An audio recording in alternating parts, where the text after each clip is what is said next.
have approximately an hour and a half. I think it's fair to both to all of you. So we will divide that roughly in half. I'll give each of you no more than 40 minutes for your closing. Please give me 1 minute while I get to the right part of my computer.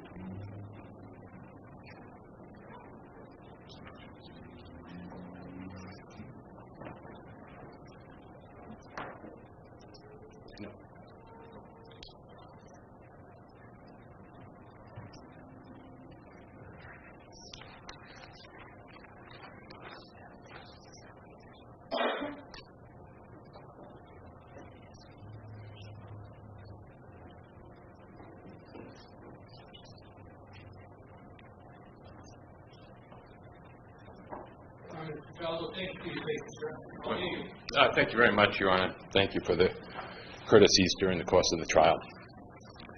Your Honor, this is a suicide. As I said in my opening statement, and I say now, what we're dealing with is a suicide and not a homicide. And this is the government's burden, to prove that it was a homicide, a manslaughter under the elements. Proof, not by probable cause, not by clear and convincing evidence, but proof beyond a reasonable doubt. And that, of course, is, Your Honor, proof, not that it probably is more true than not even a strong probability that the charge is more true than not, but proof beyond a reasonable doubt. I suggest to this fact under the elements, proof, not by probable cause, not by clear and convincing evidence, but proof beyond a reasonable doubt. And that, of course, is, Your Honor, proof, not that it probably is more true than not even a strong probability that the charge is more true than not, but proof beyond a reasonable doubt. I suggest to this fact finder in this court that the Commonwealth has respectfully failed in its obligation to prove beyond a reasonable doubt that Michelle Carter, a 17-year-old female, caused the death by her reckless conduct. I suggest to this court the evidence shows the opposite, that the evidence actually establishes that Conrad Roy caused his own death. It was a suicide brought about by his own physical actions, his own thought process, his own intentions that are well documented in the evidence. Over 2 years of various psychiatric records that you're dealing with an individual who wanted to take his own life, and in fact, at the end, tragically, he did. He accomplished what he wanted. He dragged Michelle Carter into this, Your Honor. I choose the word dragged her into it simply because that is exactly in the text messaging what Conrad Roy said to her, and you will see that in your review of the evidence. Am I selfish? No. Why? For wanting to kill myself so bad and dragging you along with this. Sadly, that's exactly what happened. Rather than running, rather than Michelle doing something else, she stayed in constant communication with Conrad Roy. She was brought into this by Conrad Roy. They had met back some time ago in 2012, the spring of. And then in October, you will see that Conrad announces to her that he's tried to kill himself and just gotten out of the hospital. That's in the Facebook records. You will see over the course of that conversation, he says that he plans to do it again, and this time he will be successful. He will not fail. That's his words. That's what he told Michelle in 2012. There is a long, continuous plan of intentions by Mr. Roy to take his own life. Those are well detailed in the various hospital records, therapist records, psychiatric records, where this is a gentleman who sadly was subjected to domestic violence. In fact, he tells, and you'll see in there, that he had daily intrusive thoughts, his words, daily intrusive thoughts of witnessing domestic violence. Those are his words he's telling his therapist and the counselors in the records, Your Honor. It is well documented in there. Sadly, that he did not think hospitalization would work for him. He did not want hospitalization. You will see in the records in August of 2013, He actually refuses to be brought in inpatient. He does not. Patient refuses. You'll see in the records that his mother said, I don't think he can wait a week, but he refused in any event during that time. This is somebody who wanted to eventually take his own life. It was his decision. You saw an audio videotape of Mr. Roy. And I would suggest that that evidence would show that Mr. Roy had his faculties about him. He was somebody who got a captain's license, a boating captain's license. He is somebody who graduated high school, was accepted to college. He knew and understood. We're not dealing with somebody who didn't have the mental capacity or ability to understand, if I go into that truck where there are fumes and I start up a generator that I've researched and there's carbon monoxide, I may be in some trouble. I may die or something. I may be seriously injured or die.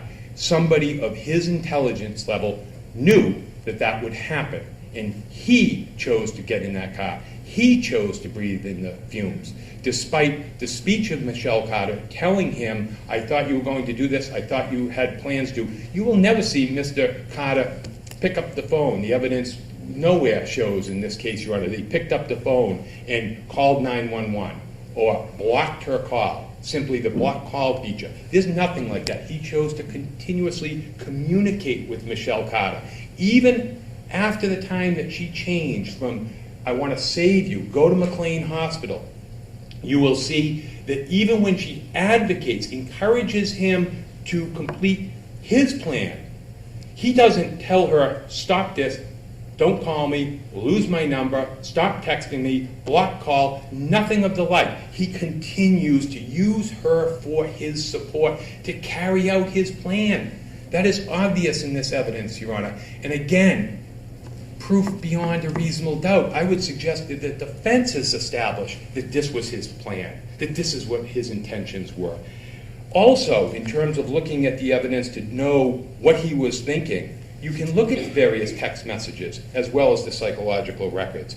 You will see that Mr. Roy himself stated to Michelle Carter, I want to die. Straight up, those words, I want to die. It's in the records, it's in the text messaging. This is what he's communicating to a girl a year younger than him who has, in essence, proposed to him, said, let's get married. And he rejected that by saying, are you okay? In the text back to her. Somebody who says, I wish you could see yourself as beautiful as I do. You're a beautiful person. And he says, I simply don't feel that way. And by the way, we've only met like 3 times. This is somebody, the Commonwealth is arguing, coerced him into taking his own life. Not coerced him or convinced him to go down the street to get an ice cream. She invited him up to Plainville to get an ice cream. He rejected that. An ice cream, as Dr. Bregan talked about. Something as simple as that. This is somebody who's chasing, move to my town. I'm not moving to your town. This is the person that we're talking about who the Commonwealth says somehow coerced him, either threatened harm or inflicted bodily harm on him for the youthful offender part of this. I'll touch upon that in a few minutes, Your Honor.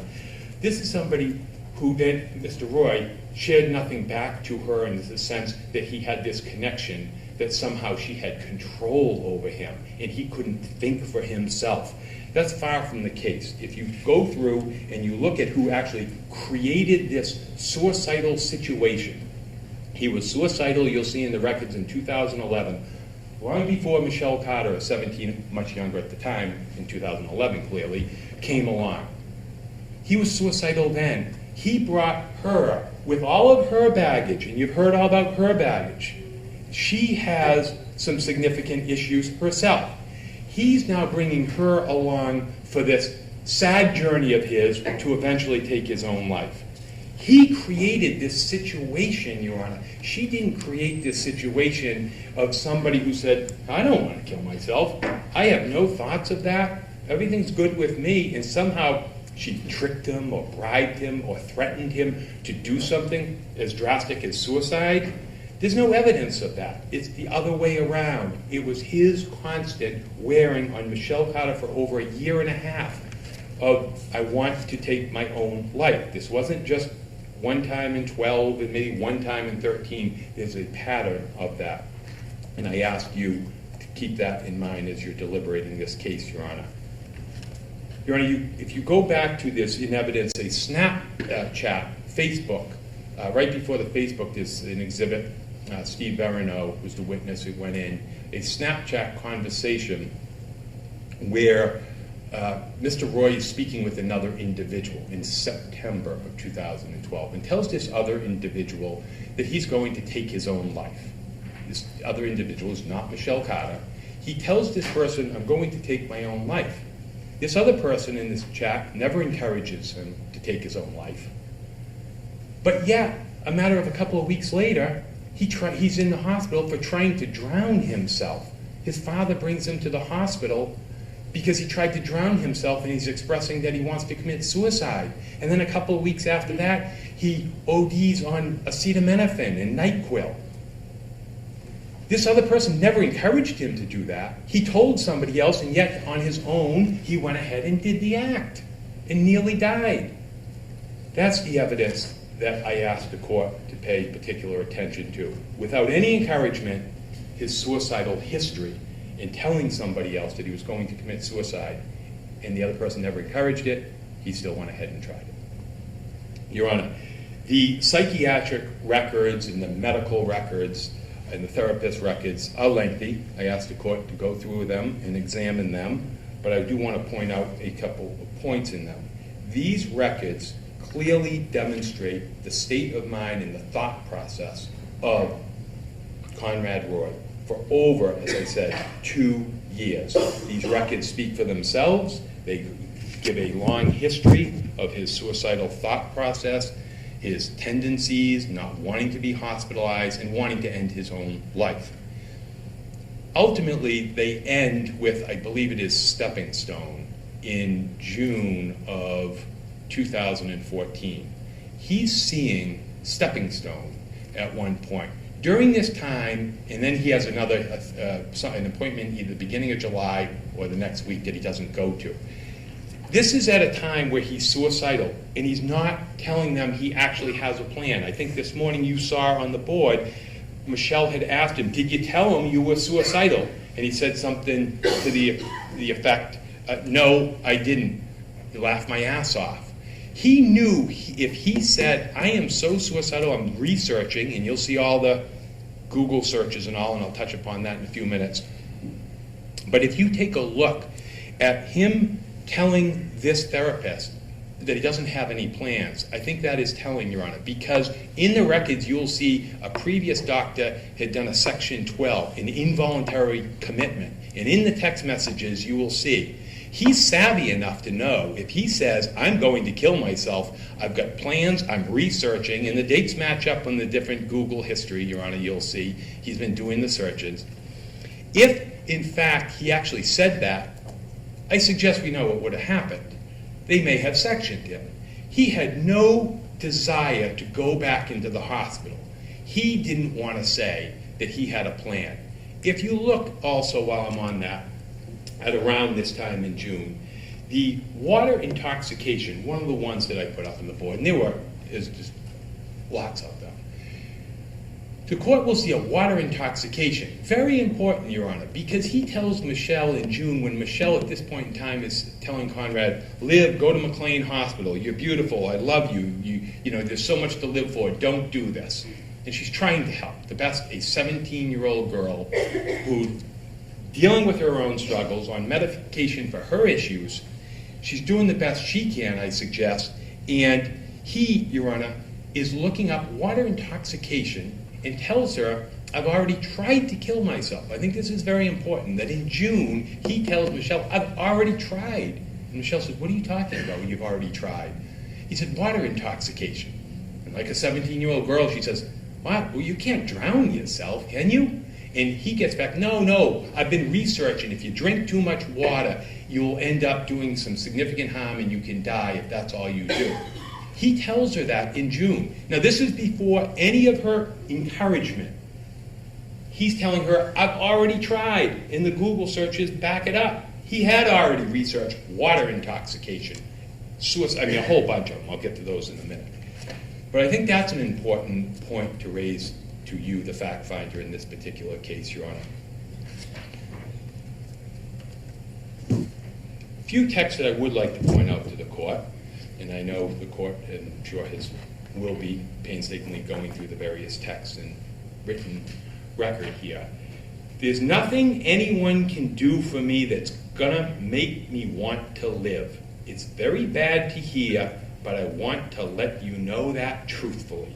That's what Conrad Roy told Michelle. His words, his state of mind, suicidal thinking.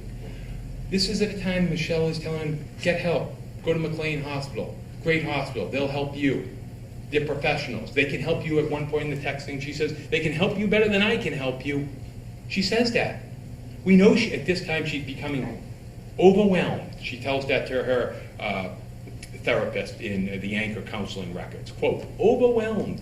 She is overwhelmed by all of this suicidal thinking. This is somebody that she's now in texting all the time. I love you, I love you. She's overwhelmed by this. I'm trying my best to dig you out. Conrad, that's what Michelle said. Conrad, I don't want to be dug out. You don't understand. I want to die. Conrad Roy said that in response. One point, Conrad sends her, you'll see the link, I think it's early July. Look what my mom saw on my laptop. What did your mom see on your laptop? He says, here, take a look. And then off goes, you can see in the timeline, off goes a picture of his laptop.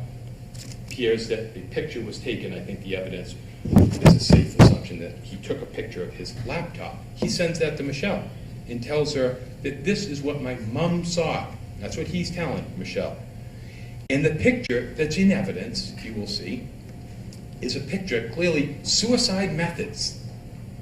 That's what Conrad is telling Michelle. My mom saw this. I walked across the other side of the room, and she clearly could see it. Michelle says, well, what did she say? She didn't say anything.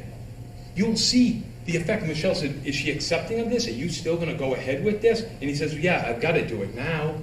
That's what he's telling. Whether or not she, in fact, saw that, Your Honor, it's the fact that he is telling Michelle Carter, a 17-year-old, look, in essence, I suggest the inference to draw that, look, my mom knows about this. That's what he's telling her during this time. Also during this time of June and July, I think it was late June, he asked her to do a Romeo and Juliet. He knows she's out of McLean Hospital. He knows she has her own issues. She's already told him she's been suicidal in the past. You'll see that in the texting. And now he asks her to do a Romeo and Juliet, and she replies, oh, fuck no, we're not dying. But he's asking her to go ahead and join him in this idea of committing suicide. The only way I would hate you is if you told somebody. You hear me? That's what Conrad Roy told her. The 17-year-old girl who's constantly saying, I'm in love with you, I love you, want to get married. He tells her the only way I would hate you is if you told someone. We know she didn't tell anyone, Your Honor. Parts of me want you to try something and fail so you can get help. Michelle Carter in texting, you will see, said. Conrad, it doesn't help me, trust me. Conrad, want to help me find a clear way? He's inviting her, asking her to assist him, encourage him to kill himself. He's asking, again, it's showing his state of mind, and to turn around and say she's bullying him or she got him to do something he didn't want to do. He's asking her, you want to help? His words, you want to help.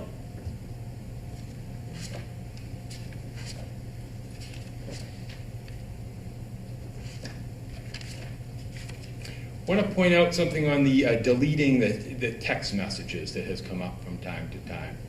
When you go through the timeline, look for deleting messages. Who brought that up and when? I suggest the evidence will clearly show it was Conrad Roy who said to Michelle Carter, don't forget to delete your messages. And Michelle said, Why?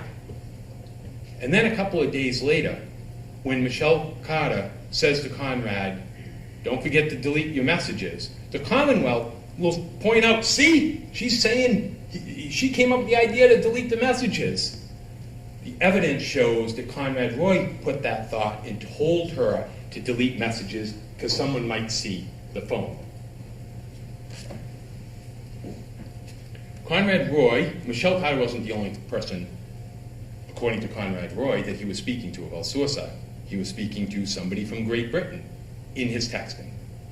In the texting, he mentions he's researching, and he's also speaking with somebody from Great Britain who's helping him find different ways to do it. Apparently, I think it says on some blog or some kind of information that he's obtaining. He's speaking to somebody else about taking his own life. Look at the various internet searches, Your Honor, in the Google searches, in the Safari history. Suicide by cop, arsenic, cyanide, how to make your suicide look like an accident. In particular, I want to point that one out to the court. Why, Michelle asked him, why do you want to make your death look like your suicide look like an accident? Because he says, I don't want anyone to feel guilty about it. That's what he responded. He's trying and he's looking up. You'll see it in the record. That's what he's looking up on his own time. Michelle isn't there helping him at the computer, telling him what to look at. On his own time, he's looking these things up. He wants to make his suicide look like an accident because he doesn't want anyone to feel guilty. I suggest that shows what his intentions are, that he's going to take his own life. Not that he's going to somehow find somebody to make him a victim of a homicide. Although he does research, you see it, you'll see it, he does research suicide by cop. And I suggest that that means he wants a police officer to shoot him and make it look like the police officer's fault. That's what that research is, suicide by cop. There are many images that are sent by Conrad Roy to Michelle Carter. I won't go through all of them, but there's a gun he sends her an image of, a noose. In fact, he sends her a big, long article of how to kill yourself with carbon monoxide, the very way that he chose to take his own life. That's in Steve Verino's various reports of the various images. He sent links to Michelle Carter. Michelle Carter at times sent him links, anxiety, how to get over some of the mental health issues involved with these two individuals. Also want to point something else out in the evidence, Your Honor, of this idea of a dry run. A dry run. We've heard that in the evidence, in the questioning, and some of the responses. On July 10th, the Commonwealth wants you to believe that Michelle Carter had a dry run to see the reaction of her friends, to call attention that somebody may be trying to kill themselves. Well, if it wasn't in fact really happening, I still would suggest it doesn't make any sense. But it was really happening. And when I say it was really happening, Conrad Roy, according to the texting, Your Honor, was really trying to kill himself on July 10th. He sent Michelle Carter, in the texting leading up to it, he's talking about killing himself on July 10th. And he sends her a picture of a Honda generator. A Honda generator. A couple of days before he actually used a different device to take his own life, he sends her a picture of a Honda generator. In the texting, you will see that he sends Michelle a picture, and Michelle sends a picture back. Both sad expressions, the two people, the 17-year-old Michelle and the 18-year-old Conrad. But I suggest that he was actually trying to take his life on that day. And the texting shows that he talked about that the generator broke down. He couldn't get it to work. So Conrad, what's he do according to the texting, Your Honor? What he does is he obtains tools. I think it's bought a toolkit, but obtained a toolkit, whether it was a purchase or he had them. Obtains a toolkit and tries to fix it Is this somebody who wants to take their own life or not? He's actually now trying to fix the generator. He knows what he is doing. He can't fix the generator, isn't able to fix it, apparently. So he moves on to a water pump, a different device. I suggest that this shows the intense intent that he had, his state of mind, that he had tried this just days before he was successful. Does he say between the 10th and the 12th, you know what, Michelle, go away. Block your call. I want nothing to do with you anymore. No. He continues to speak to her. He knows at this point she's encouraging him. He's not, according to the texting and the timeline you'll see, he's not reaching out at this point to his therapist, to Tom Gamble, even though the weekend he did it, he canceled his plans with Tom, didn't go up. You'll see that all in the texting. Tom had invited him up for the weekend, didn't go. He's not. He's talking to the one person that now understands him, his words. He said to Michelle, I'm glad you understand me. He's now talking to her at his choice. He doesn't have to speak to her, but he's talking to her because she's supporting his plan of taking his own life. So when it comes down to the 12th, Your Honor, what physical steps are actually needed? How is it that the evidence that a water pump that is said to be the instrument of his death, how is it that that was obtained? After the generator fails, he, the evidence shows in the texting, obtained a water pump from a family member.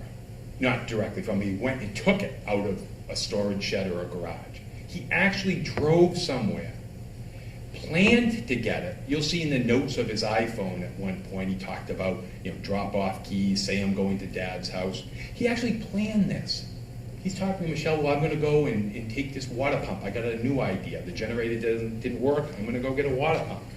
This isn't minutes within. This is 2 days later or a day later, showing how the constant, he didn't have just one bad moment. So he obtains a water pump. He has to obviously put it in his truck. He then has to drive it somewhere. He goes down to the beach. Obviously, the water pump is somewhere being stored. He then has to drive down to the Kmart. Drive. There's no evidence, none in the record that Michelle Carter helped them load the water pump, helped them physically obtain a water pump. There's no evidence that Michelle Carter has any physical actions whatsoever in this case with Conrad Roy's decision. It was all of his physical activity. Very important. I would suggest that in of itself, Your Honor, the fact that he had to take all these physical steps creates reasonable doubt. So when he then decides to leave and drive down to Kmart, he goes down to Kmart. He doesn't do a U-turn. What's he do? He actually, in the phone records, he calls Michelle Carter. The first phone call right there, he calls her. He doesn't call 911, doesn't call anybody else. He calls Michelle. I suggest why? Because he knows that she is encouraging and supporting his plan. Remember, I'm sorry for dragging you in. That's his words. She's in now. She's encouraging him during this time. He then has to go to a parking lot, a public lot. I think one of the officers talked about being fairly busy for a Kmart, I think he said. And at one point in time, there's a police car there that comes in. There's an ambulance in the front of the building, coincidentally.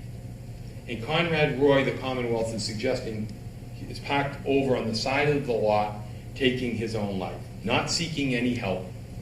Police department down the road a half a mile. He has a cell phone with him. We know he's been discussing safety plans. It's in the record, in the various psychological and therapy records, numerous times, went over safety plans with patient, gave him suicide hotline numbers, gave him, if there's any problems, you can always call us, or you can call the police. Safety plan. He's been exposed to that. He doesn't utilize any of that. Why not? Because he wants to take his own life. So he's down now at a parking lot, a public parking lot with people around. He obviously has to start the water pump. He has to start it. Does he know that if he starts a water pump in a closed, confined area, it may do harm to him? Of course he does. Is he intelligent enough to understand that? Of course he is. And what's he choose to do? He chooses to start the water pump. Michelle Carter, there is no evidence that she's present.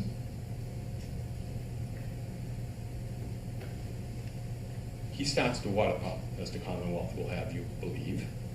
He starts the water pump. At some point in time, he gets out of the vehicle, according to the Commonwealth's theory, gets out of the automobile. Now, what's he choose to do at this point?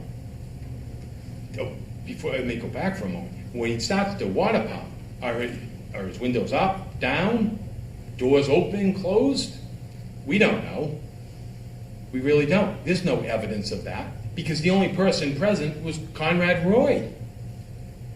And he gets out of the automobile, according to what the Commonwealth would have you to believe from the texting. And now he's out of the automobile.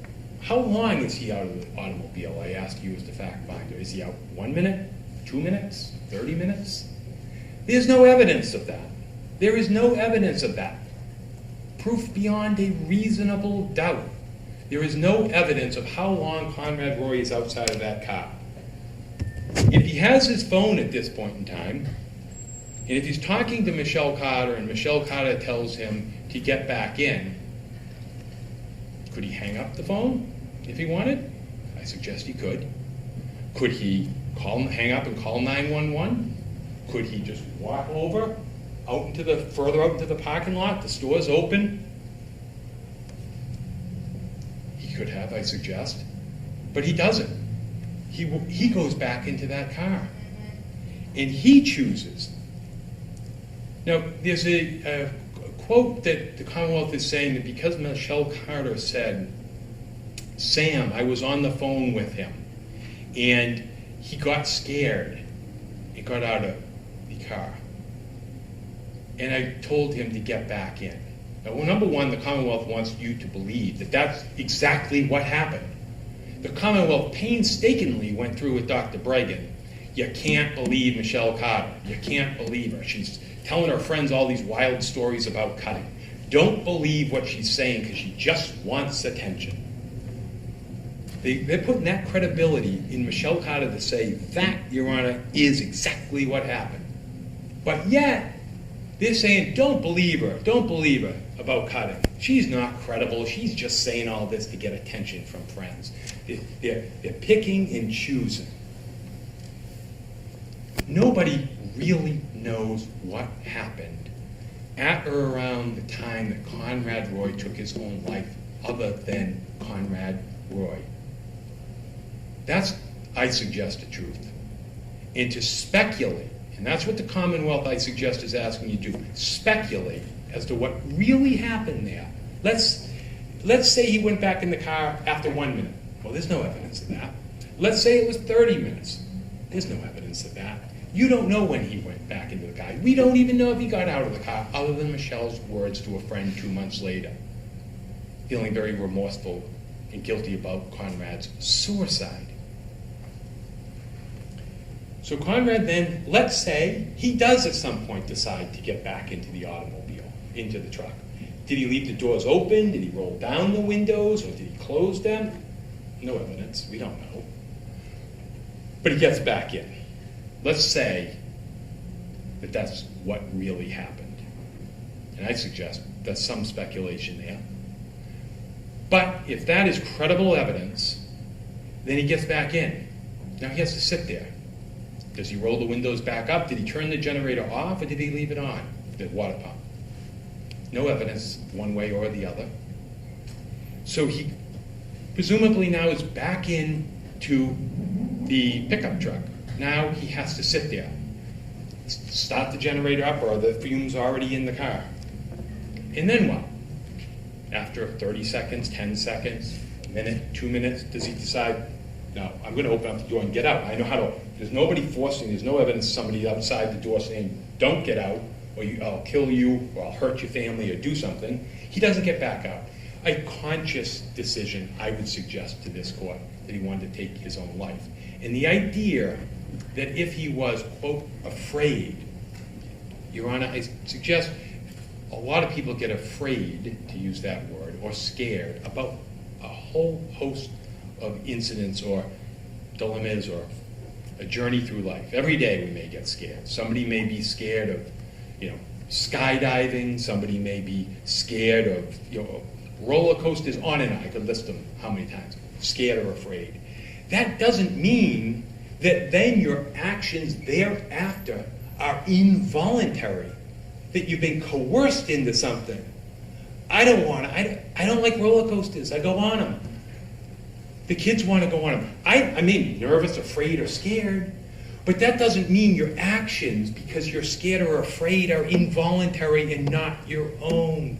The Commonwealth is conflating this idea of he was scared as he didn't want to do it. That's what they're doing. They're saying Michelle told a friend that Conrad got out of the car and was scared because it was working. So Conrad apparently knew it was working and yet chose to get back in. But because he was scared or afraid, they want to basically replace that word to somehow, therefore, after that, by going back in the car, that wasn't his own decision, that he didn't have the free, voluntary ability to say, well, if I get back in there, bad things may happen. He chose, Your Honor, he chose to commit suicide, sadly. This is not a homicide. The causation, did the Commonwealth prove beyond a reasonable doubt that he would have been alive, I suggest is lacking. There has to be a reasonable doubt, I suggest, to this fact finder. You have about 5 minutes, Mr. Catalano. Right, thank you, Your Honor. Your Honor, a journal, a note, a suicide note, a journal. He leaves back at his house. We find his sister finds a note. He leaves to Michelle Carter. He leaves a note to her saying, I love you, carry on. He's leaving this to the person, telling her, I love you, carry on. I won't go through the whole note, but I suggest the reason why he's leaving that is because he's not intending to come back. He leaves some other notes about, I think the next page, about Tom Gamble can pick up a stereo or headphones. He's going off to take his own life. That's why you leave such a note. Michelle Carter, during this period of time, Your Honor, is obviously struggling. Dr. Bregan spoke of this at length. The cutting issue with friends. First, the Commonwealth is saying she didn't cut at all, but then there's some text messages that friends do notice cutting. She's taken SSRIs that have known effects. Dr. Bregan opines that these have an intoxicating effect on Michelle Carter. These aren't just his opinions. These are also, as we went into in the evidence shows, black box warnings. These things do really occur. The science backs up Dr. Bregan's opinion, and he went through that to this court. He's been doing it many, many years, and I suggest, credibly so, to this court during this trial, that he spoke about the various irritability, suicidal thinking, the mania that goes with it. He also touched upon the idea, and also that Conrad would not have been overborne by a young lady, a year younger, who's only 17 years old, Your Honor. Her understanding, or alleged recklessness, she was confused. She becomes irritable. She thinks that she's doing the right thing because Conrad, who she's been telling not to do this for a year and a half, has now said, sorry for dragging you in. This has got to end. I need to take my own life. Constantly to her, something triggers and she then encourages him. She takes no physical. She doesn't, steps, Your Honor. She doesn't threaten him with serious bodily harm. Or she doesn't inflict, is the word under the youthful offender, to touch upon that for a minute. She doesn't inflict serious bodily harm. Conrad Roy knows what he is doing, Your Honor. He made a choice to commit suicide. This is not a homicide. Michelle Carter did not kill Conrad Roy. It's sad, it's tragic, but it's just not a homicide. I'll end. Conrad sent Michelle a text, quote, "I don't want anyone to feel guilty about it. It's nothing they can do." He didn't want anyone to feel guilty about it, Your Honor. It was his choice. I ask you to acquit Michelle Carter. Thank you, Mr. Cataldo. Who will do the closing of the Commonwealth?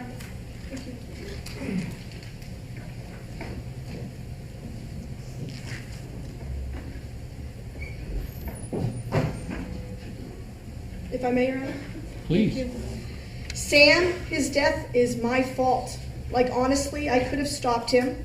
I was on the phone with him, and he got out of the car because it was working.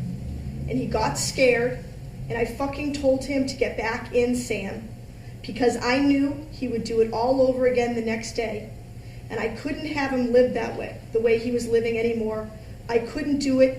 I wouldn't let him. She created the harm, Your Honor, when she told him to get back in the car. She told him to get back in the truck. She knew he was scared by her own admission.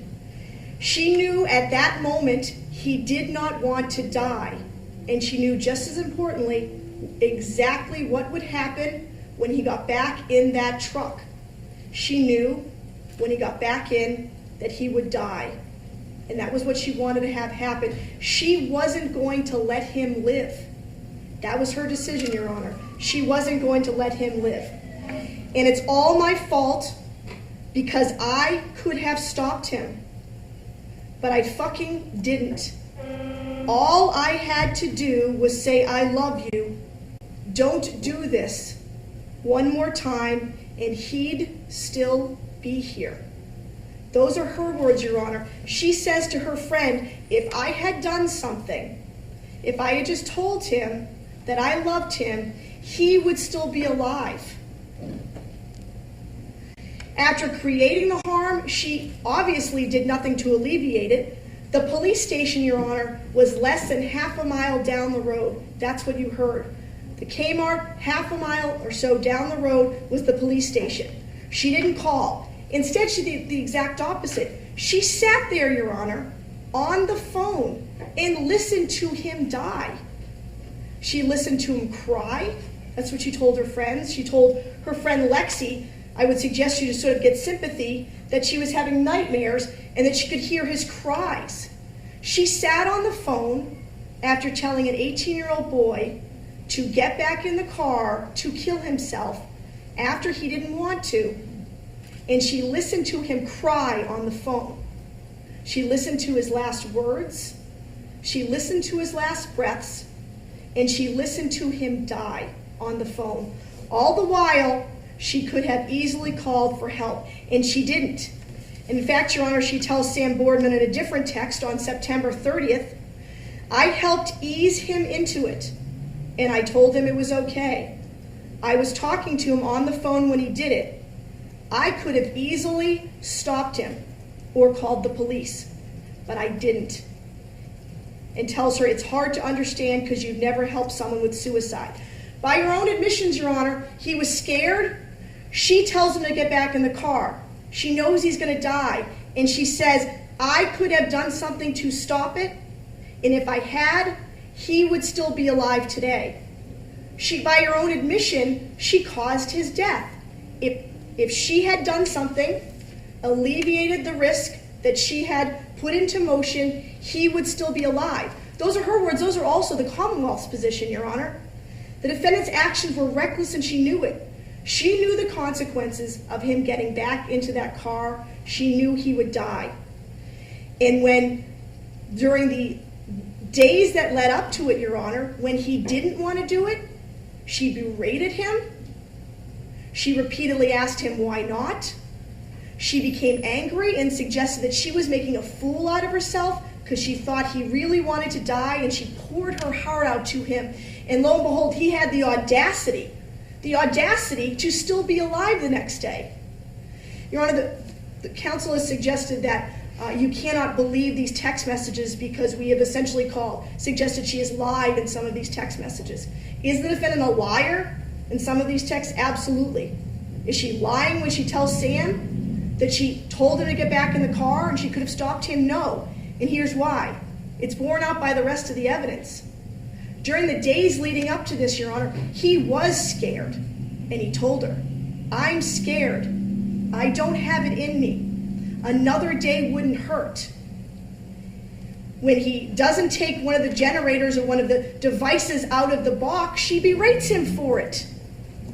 When he is scared, she orders him to do it. When he says, I don't want to leave my family, he tells him not to worry.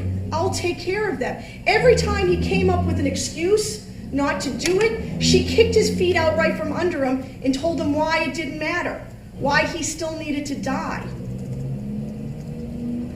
The fact that he was scared on the 12th and got out of the car is exactly consistent with what had happened so far. As he got closer and was going to do it, he got scared. Think of her text messages, Your Honor. You're going to say something that it didn't work. You're going to say you're going to not take enough pills so you'll still be alive. She knew he didn't want to do it. She's talking about it. You know, you're gonna take a small dose. You're gonna still be alive. You're gonna pretend the device doesn't work so you'll still be alive. She knew he didn't want to die. And she kept telling him to do it, Your Honor, and berating him for it. It got to the point that he was apologizing to her. Apologizing for letting her down or frustrating her, apologizing her for not being dead yet. That is the control that over the course of these days she had over him. And it is because she had encouraged him to get help before. The Commonwealth absolutely agrees. For a period of time, she was offering help. Words of kindness, words of love.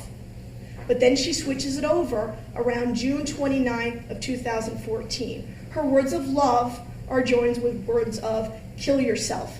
You need to do this. Why haven't you done it yet? You're making a fool out of me for not killing yourself. Your family will be fine. She actually goes so far, Your Honor, when Conrad says, what would you do if your sister died? Well, after a couple of weeks, I would get over it. She says she would get over her own sister's suicide in order to get him to believe that it's okay. That's how the lengths that she would go to get him to believe that killing himself is fine. She takes it upon herself to think that the family is going to be fine. She takes it upon herself to speak for his mother and his father and his sisters to say they will be fine. Those are the lengths she went to get him to kill himself when he didn't want to. Her words of encouragement, Your Honor, are throughout, but they're especially prevalent when he has doubts. The fact that he got out of the car, Your Honor, and didn't want to die is also reflected in the phone records. There's a 42-minute call, a 46-minute call. You heard from the medical examiner it takes 20 minutes to die. Why were the calls so long? Because she needed to convince him. Because those were her words, Your Honor.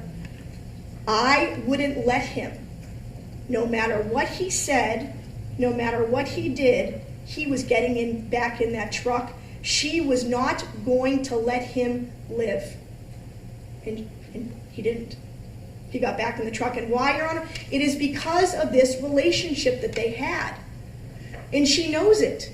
She knows that he has grown to care for her and depend on her. And she uses this, to use Dr. Bregman's words that I was suggesting, manipulating him. She was. And she was manipulating other people as well. She's doing it, Your Honor, to get attention. I'll get to that in one moment.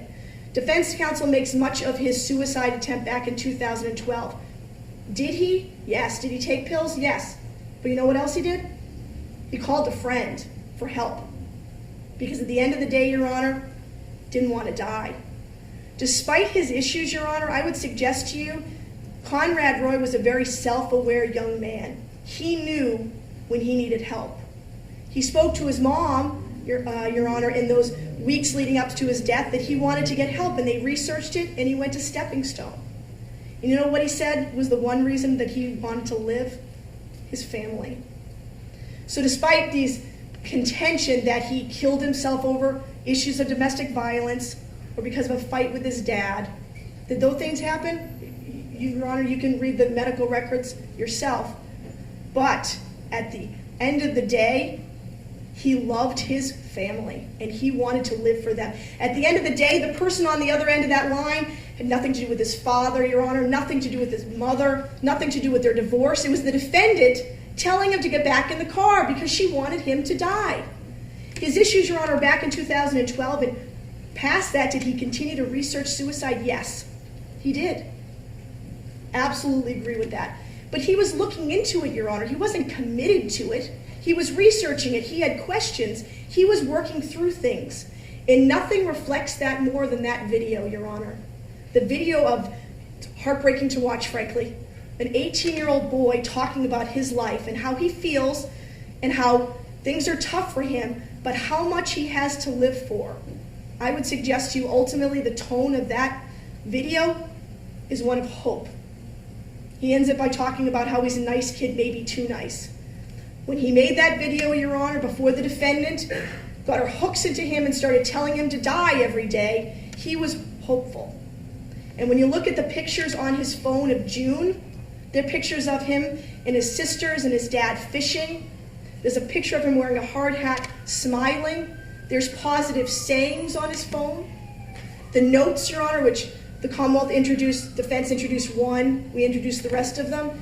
He has self-motivating messages to himself. He wanted to work through this. He wanted to live another day, Your Honor. The best thing about life, Your Honor, is the opportunity to get every morning. Now, we don't get a clean slate every day, the stuff that happens the days before, we carry it with us. But every day, we get a new opportunity to start again. Conrad Roy, Your Honor, never got that opportunity to try to get help, to work through things, to have a happier day. He didn't get to wake up on June 13th. He didn't get to wake up on June 14th or any other day after. His last words of his life were the defendant telling him to kill himself as she listened to him die on the phone. To suggest, Your Honor, oh well, he would have just killed himself eventually. Well, one, who are we to say that? Who are we to say that, well, a week later he would have killed himself? Who cares? It matters. It matters because on June 12, 2014, he got out of the car. And between June 2nd and June 12th, he kept putting it off. He kept putting it off, coming up with excuses why he couldn't do it. It was too late. It was too early. It was broken. He came up with excuses, and underneath all that excuses is that he didn't want to die.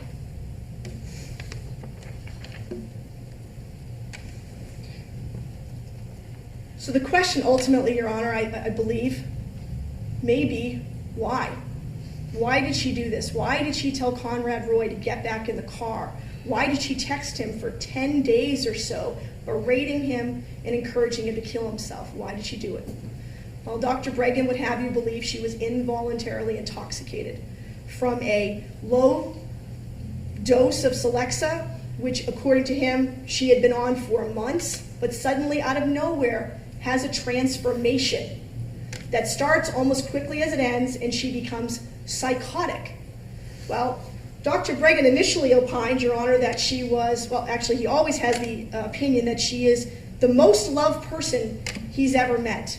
I would suggest to you there's a lot of bias going on in Dr. Bregan's testimony and his opinion. He describes the defendant in such amazing superlative terms. She's wonderful, she's amazing, she's a helper, and describes Conrad as someone who's dragging her down. He's a troubled young man. It's his fault she has an eating disorder. His bias, Your Honor, is blinding.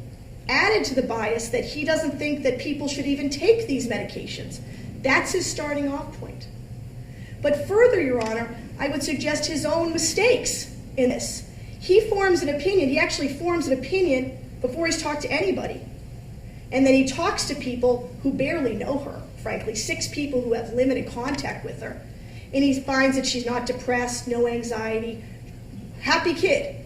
And then he looks at the rest of the records, and now she's depressed, she cuts, she has anxiety, and yet still becomes before this court looking at not all of the records. Openly admits there's a lot more out there. McLean's that she was at right before this happened, completely incomplete. Yet he offers an opinion that she is involuntarily intoxicated despite all the evidence to the contrary. And now he says she's psychotic. First time ever saying that word is here in court. He ratchets it up to from involuntarily intoxicated and manic or mania to psychotic when on cross-examination. She's psychotic, yet appears completely normal to everybody else but Conrad. She's going on with her life, Your Honor. She is going to camp. She's talking to her friends. She's having a sleepover. Her parents don't notice anything, yet she is, by his words, so psychotic, she doesn't know right from wrong. The Commonwealth's position, Your Honor, is that she wanted attention. And I would suggest to you that is obvious from her text messages. Dr. Bregan talks about how she's such a helper and that she was reaching out to all these people, saving all these people. If you really look at it, Your Honor, she's really desperate for attention. She keeps texting these people over and over again to the point where most of them tell her to back off. You'll see it from the text messages, Your Honor. She sends these lengthy text messages going on and on, how wonderful these people are. She wants to hang out with them. But they don't have time for her, ultimately, Your Honor. They're busy, or frankly, she's pushed them away. And she recognizes that and says that in her text messages. She says that no one likes her, that people are friends with her in school, but no one wants to hang out with her. And she desperately wants that attention, Your Honor. And when she comes out of McLean's, she's focused. She's focused on trying to start up lost friendships. She says and this is all in the text messages, Your Honor. She speaks to her counselor and has more insight as to the end of a friendship, and she wants to start it up. And now it's summer, and the girls that she was able to see at school so easily, she can't. And they're not coming over, and they're not spending time with her. She needs to get their attention. Now, Your Honor, sometimes I would suggest to you when there's two such diametrically opposed positions, he says she's involuntarily intoxicated. We say she wants attention. Sometimes I'd suggest to you it's the minor details that can really become important. And I would ask Your Honor to focus on one specific conversation. On July 12, 2014 at 8:02. I'm sorry, what was the time again? It's 8:02 on July 12th. Thank you. About 3 or 4 minutes after the last phone call Conrad Roy will ever have, the conversation between the defendant and Mr. Roy, where I would suggest to you he dies, ends around 7:58, 7:59. 3 minutes later, she's texting Sam that she thinks that Conrad died.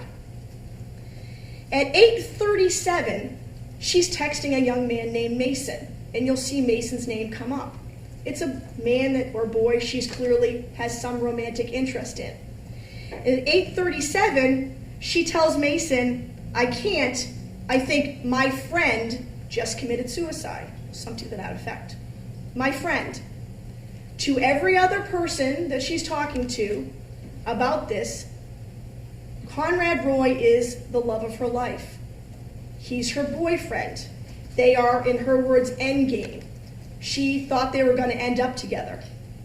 But when speaking to Mason, a boy I would suggest she's interested in, she uses the term friend. So in the middle of all of this, after Mr. Roy, someone she supposedly loves, his body is dead in a car, and while Dr. Bregan, she says she's psychotic, she has the wherewithal to distinguish, to make sure that Mason knows she's still available. I would suggest to you that shows a lot of thought in what would probably, if you were involuntarily intoxicated and he just killed himself, would be quite a psychotic moment. But she specifically uses the word friend when with everybody else she uses boyfriend because she wants Mason to know, despite the fact that her friend has killed himself, that she is available. As I said, Your Honor, sometimes it's the smaller details that can be most important. Because the Commonwealth's position is, Your Honor, that she did this to get attention. And that's why she sent those text messages on July 10th and July 11th, what has now been referred to as the dry run. She's telling Sam and Lexi, and I didn't go through all of them, Your Honor, that Conrad is missing, that she's worried, that she's talking to his family. None of those things are true. She's talking to Conrad. She's never spoken to his family, and he's not even missing. Why would she do that? I would suggest to you she wants to gauge the reaction. And in fact, Sam and Lexi both have the reaction that she wants. They are concerned, which is a normal reaction, Your Honor, in that situation. They're concerned. So why did Conrad have to die on July 12th? Well, I would suggest to you that she's already promised that he's missing. And you'll notice between the 10th and the 11th, she never tells Sam and Lexi that he's found. She never says, oh, he texted me back. He's safe. I know where he is. She keeps up to the charade from July 10th to July 11th, now into the 12th. And now she's a little bit stuck. Because unfortunately, Conrad keeps showing up alive. Unfortunately, he didn't kill himself on the 10th. And unfortunately, despite her best efforts, he's still alive on the 11th. And now she's stuck. Because she can't keep the charade going up much longer because people are starting to ask questions, right? Sam and Lexi, smart girls, they're asking, well, what's going on? Have you talked to his family? Does he have a truck? They're smart girls, Your Honor, who over time, and at one point later on, Lexi asks, is there an Amber Alert? Her father's a police officer, and she's a smart girl. She can only keep up the charade of Conrad being missing for so long, and time is starting to run out. So by July 12th, he's got to kill himself. Because she can't be a liar. Sam, Your Honor, look at the text. She admires Sam greatly. She writes a text saying that she'll look back and be so proud to say that she was friends with Sam Boardman. This was a very important friendship to her. The two of them had 5,000 to 6,000 text messages in a year. And Sam has made it clear, and I just gave you one example today, she doesn't like it when the defendant lies to her. So the defendant's stuck. And you can see in the text messages throughout the day that she's, at this point, more than urging, she's telling Conrad, it's got to happen. And he was going for ice cream, it's got to happen. He's doing this, it's got to happen. You can't wait any longer. Because she has two friends who think he's already missing. And eventually are going to figure out that he's not missing. So he's got to, at that point, Your Honor, Conrad Roy becomes essentially disposable to the defendant. She urges him, and she tells him, Your Honor, where to go, to a parking lot. She tells him how to do it. They have conversations, a generator. She's the one who says, hang yourself, stab yourself, giving him all ideas. I would suggest you and I won't go all of them, frankly, because you've read them, and frankly, the texts are so horrible, Your Honor, to keep going, I won't keep going over them. But at one point, they're talking about ways that he can die, and he says that he doesn't want to do Tylenol again because it's painful. He talks about how much it hurt last time and the effect on his body. And she says, well, you know what? If you do it right, you'll be dead, so all of the after pain, you won't feel it. And he says, you know what? I don't want to do the Tylenol. It's too painful. And at one point, she basically says, and I'm paraphrasing, you got to suck it up. That's what you got to do. The fact that he says he's going to be in pain doesn't deter her, Your Honor. Nothing deters her. And on July 12th, when he goes to that parking lot, they're on the phone for 42 and then 46 minutes, and she spends the time, I would suggest to Your Honor, you can reasonably infer that her calls are very much like the text messages. I'm scared, do it. I'm scared, you got to do it. I'm going to miss my family, don't worry about them. I'll take care of them.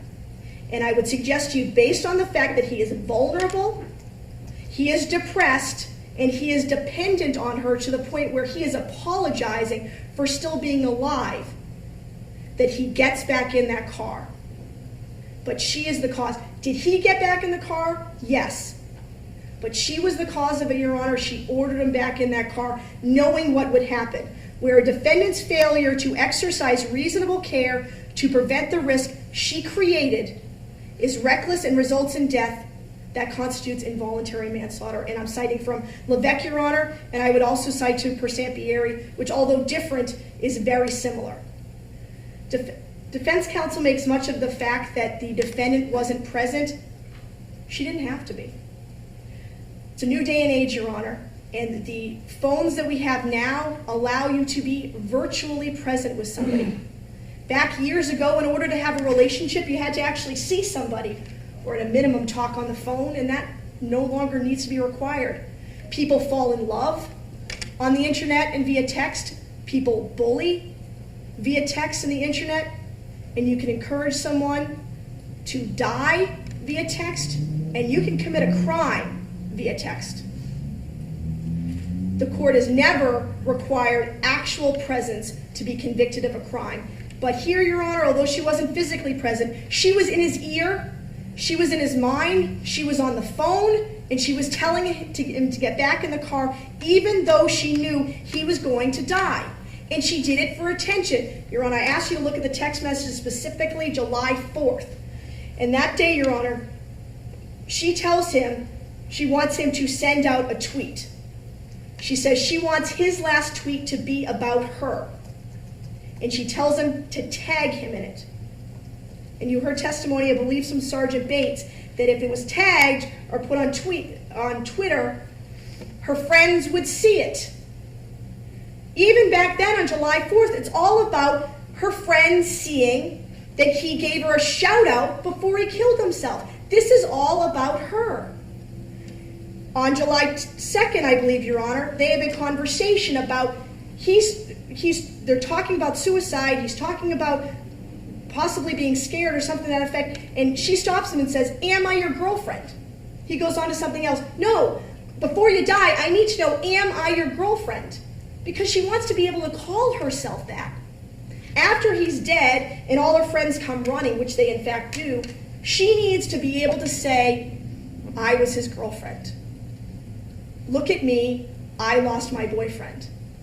And that's reflected in the suicide note. She asked for the suicide note, Your Honor. Defense counsel makes much of that he wrote this loving suicide note. She asked him to.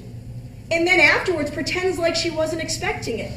She texts her friends, "Oh my God, he left me a note. His mother said I was the most important person in his life.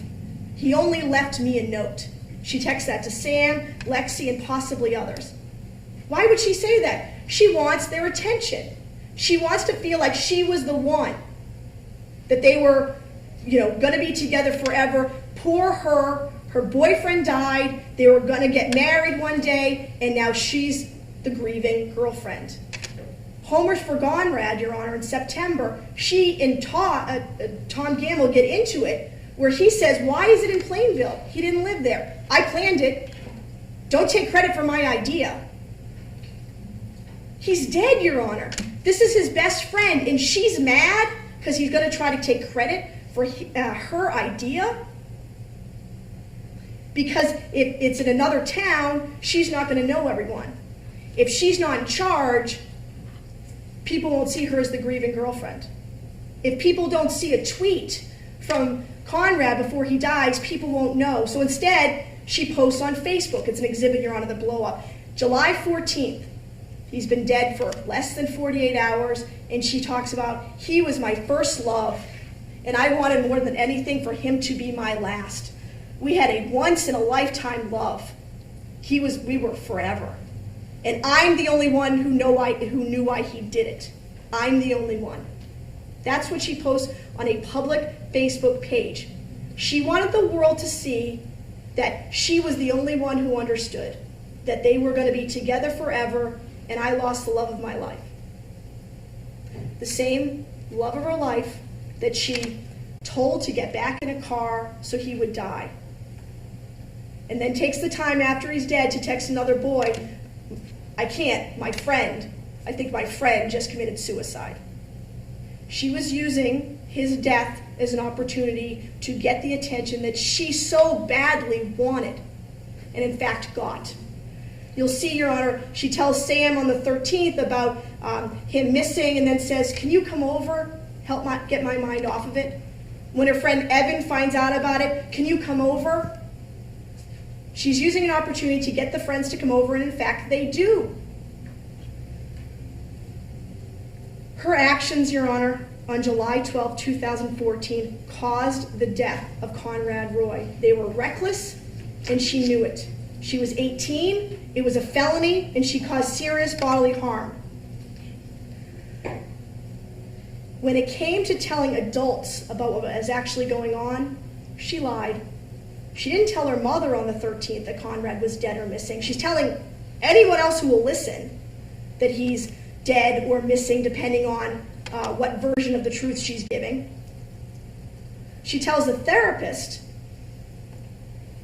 that she was on the phone, and she later found out that he died of carbon monoxide. She knew all along that's how he was going to die. She was on the phone with him when he did it. And when the police came to take her phone, she says she didn't think much of being on the phone when they were on the phone on the 12th. She lied to adults. She knew the wrongfulness of her actions, Your Honor, without question. She, on the 12th, now, Conrad Roy mentioned deleting text messages earlier, correct. But it was on the 12th, right before he died, she asked him, did you delete the text messages? He says, you keep texting me. And she relied on that, and she was hoping for it, Your Honor, but I would suggest to you she was a little bit concerned, which is why right after she knows he's dead and listened to him die, she texts him, oh, Conrad, are you okay? I'm going to get you help. She knew he's dead. She's covering it up, Your Honor. That's the only reason why she texted him that. And she says to Sam on July 21st, Sam, they read my messages with him. I'm done. His family will hate me, and I could go to jail. She absolutely knew what she was doing. She absolutely knew it was wrong, and she absolutely caused the death of this 18-year-old boy. And I ask you to find her guilty. Thank you, Ms. Rayburn. All right. At this point, what's going to happen is that I am going to take this under advisement and review all the exhibits as well as the testimony and make the appropriate applications of the law to the facts as I find them to be. That will not happen immediately, of course. So for the benefit of the media, counsel, and the public, what will happen is when I have reached a decision, I will inform the clerk's office, and the clerk's office will inform counsel that we will meet the following morning. Those of you who have registered with the clerk's office from the media will get an email indicating that that session will be resuming on that date if you choose to be here. And then I will announce the verdict in open court at that time. Now, before I recess today, a word of thanks to my court officers for maintaining the decorum in this court, which has been so helpful to me in appreciating the evidence as it was presented, to the clerk's office for just doing a magnificent job of keeping all of this straight and making it all flow as smoothly as it has. And finally, to the four lawyers. As Ms. Flynn so well said this morning, I am not unmindful of the fact that the lives of two families have been immutably changed by the events that we have heard testified to in this courtroom over the last week or so. The level of preparedness and professionalism manifested by all four of these lawyers, as well as the respect and courtesy, each to the other and each to all of those families, speaks well of each and all of you, and you are a credit to your profession. We will now be in recess until I make my decision. Thank you very much. All rise.